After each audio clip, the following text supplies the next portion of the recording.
তাই তুমি বিধর্মীদের আনুগত্য করো না এবং কোরআনের সাহায্যে ওদের সঙ্গে কঠোর সংগ্রাম করো। তিনি দুটি সাগরকে প্রবাহিত করেছেন, একটির পানি মিষ্ট সুপেয় এবং অপরটির পানি লোনা বক্ষ জ্বলনকারী। উভয়ের মধ্যে তিনি রেখে দিয়েছেন এক সীমারেখা, এ অনতিক্রম্য ব্যবধান। এবং তিনি মানুষকে পানি থেকে সৃষ্টি করেছেন। পরে তিনি মানুষকে রক্তগত ও বৈবাহিক সম্বন্ধ স্থাপন করেছেন। তোমার রব সর্বশক্তিমান। ওরা আল্লাহর পরিবর্তে এমন কিছুর উপাসনা করে যা ওদের না উপকার না ক্ষতি করতে পারে। কাফেররা তো স্বীয় রবের বিরোধী।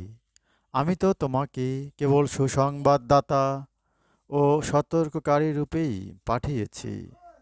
বলো, আমি তোমাদের নিকট কোনো প্রতিদান চাই না, কেবল এই চাই প্রত্যেকে যেন স্বইচ্ছায় রবের পথ ধরে।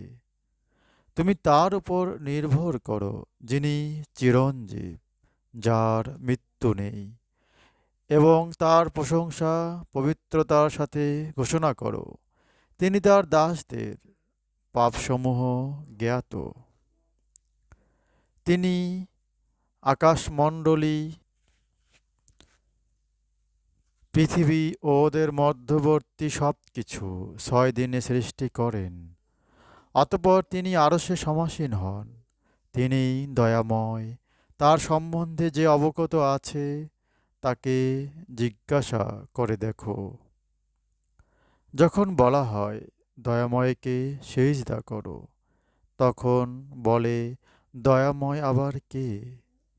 তুমি কাকেও সিজদার নির্দেশ দিলেই কি তাকে সিজদা করব? এতে ওদের বিমুখতায় বৃদ্ধি পায়। কত মহান তিনি, যিনি নবমণ্ডলে রাশিচক্র সৃষ্টি করেছেন এবং ওতে স্থাপন করেছেন সূর্য ও জ্যোতির্ময় চন্দ্র। এবং যারা অনুসন্ধিৎসু ও কৃতজ্ঞচিত্ত, তাদের জন্য রাত এবং দিনকে সৃষ্টি করেছেন পরস্পরের অনুগামী রূপে। তারাই দয়াময়ের দাস, যারা পৃথিবীতে নম্রভাবে চলাফেরা করে এবং তাদের সাথে যখন অজ্ঞরা কথা বলতে আসে, তখন তারা বলে সালাম। এবং তারা রবের উদ্দেশ্যে সিজদাবনত হয়ে ও দাঁড়িয়ে থেকে রাত যাপন করে। এবং তারা বলে, হে আমাদের প্রভু, আমাদের থেকে জাহান্নামের শাস্তি নিবৃত্ত করো। জাহান্নামের শাস্তি তো নিশ্চিত বিনাশ।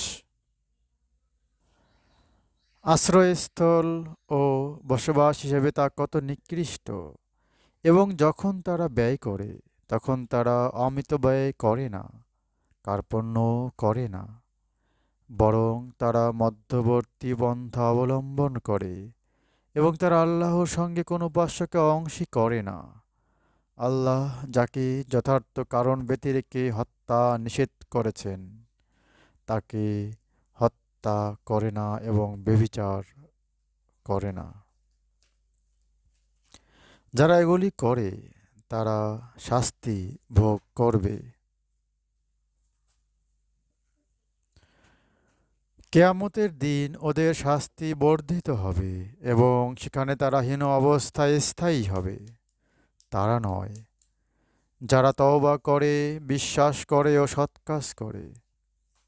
ফলত আল্লাহ পুণ্য দ্বারা ওদের পাপরাশি ক্ষমা করে দেবেন। আর আল্লাহ বড়ই ক্ষমাশীল,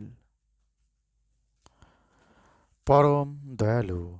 যে ব্যক্তি তওবা করে ও সৎ কাজ করে, সে সম্পূর্ণরূপে আল্লাহর অভিমুখী হয়। যারা মিথ্যা সাক্ষ্য দেয় না এবং অসার কার্যকলাপের সম্মুখীন হলে স্বীয় মর্যাদা রক্ষার্থে তা পরিহার করে চলে, এবং যাদেরকে তাদের পালনকর্তার আয়াতসমূহ বোঝানো হলে তাতে অন্ধ এবং বধির সদৃশ্য আচরণ করে না, যারা প্রার্থনা করে, হে আমাদের প্রভু, আমাদের স্ত্রী ও সন্তানদের আমাদের জন্য নয়ন প্রীতিকর করো এবং আমাদের মুত্তাকিদের জন্য আদর্শ স্বরূপ করো। তাদেরকে তাদের সবরের প্রতিদান স্বরূপ জান্নাত দেয়া হবে। সেখানে তাদের অভিবাদন ও সালাম সহকারে অভ্যর্থনা করা হবে। সেখানে তারা স্থায়ী হবে। আশ্রয়স্থল ও বসতি হিসেবে তা কত উত্তম! বলো, তোমরা আমার রবকে না ডাকলে তার কিছু আসে যায় না। তোমরা মিথ্যা বলছ, ফলে অনিবার্য শাস্তি নেমে আসবে। সূরা ফুরকান আয়াত 52 থেকে 77। হে আল্লাহ, আমাদের কোরআন বুঝে পড়ার তৌফিক দান করো। আমিন।